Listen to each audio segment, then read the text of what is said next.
Right, I'm going to conduct a really interesting interview today with a gentleman I've met at the Nigerian High Commission. Very interesting gentleman who's been connected with Nigeria for one way or another, probably over the last well, since 1970. I went to Nigeria in 70. Okay, if you please like to just give me a bit of insight that you gave me earlier on with regard to Nigeria and the whole politics and the issues that we're having today. It'd be really interesting to get an angle from you on what exactly happened. Well, for me, the problem today, it goes back to the Muslim conquest of the north with Usman Dan Fodio and the Fulani Hausa conquest of the north, and the north becomes Muslim. And when the British colonized the north in 1900, what do we, the British, do? We very cleverly rule with a few hundred district officers through the Muslim emirs. It was the best thing that ever happened to Islam in Nigeria, because before then, if you were a Muslim, you went, say, to the Tiv area, what would happen? You'd be dead. Under the British, you could go as a Muslim trader and you could live and you could spread your message of Islam. So the British enabled Islam to spread in Nigeria, and the British stopped the spread of Christianity because Lugard kept missionaries out of the north. He only let missionaries go to the parts that were not under Muslim rule, like the Jos Plateau. So the Christian church in the Middle Belt thrived in areas that had never been conquered by the Hausa Fulani. Why are there huge areas of the north of Nigeria depopulated today? The answer is jihad.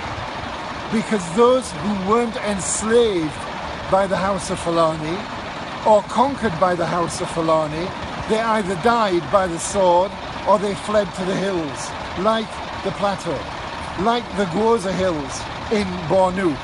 And in those hills, when I was there in the 1970s, there were no Muslims, none whatsoever.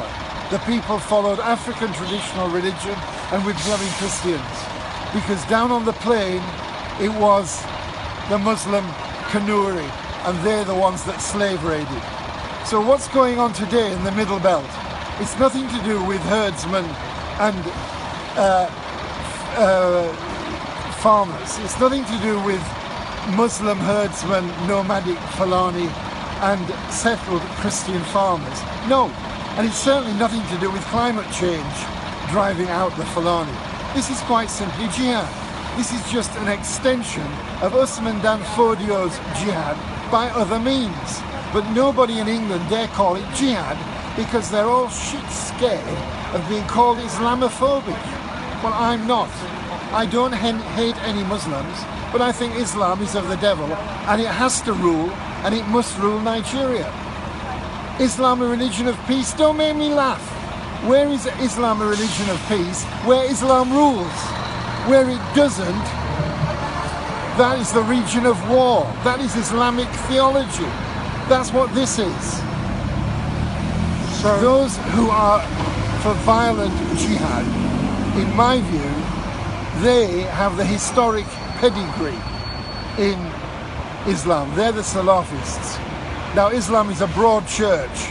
Islam encompasses all lots of people. Most Muslims are not terrorists. But the people who are around us today, here and in Nigeria, who are terrorists, by and large are Muslims, and a particular kind of Muslims. They are violent Wahhabi Salafists. When I say that, I won't have some idiot accusing me of Islamophobia. They should credit me with a little knowledge of Islam, its history and theology. This isn't about Muslims versus Christians. It's about Islam must rule, Islam must triumph. And that's the case in Nigeria, and it's the case here too. Except here they can be a bit quieter about it.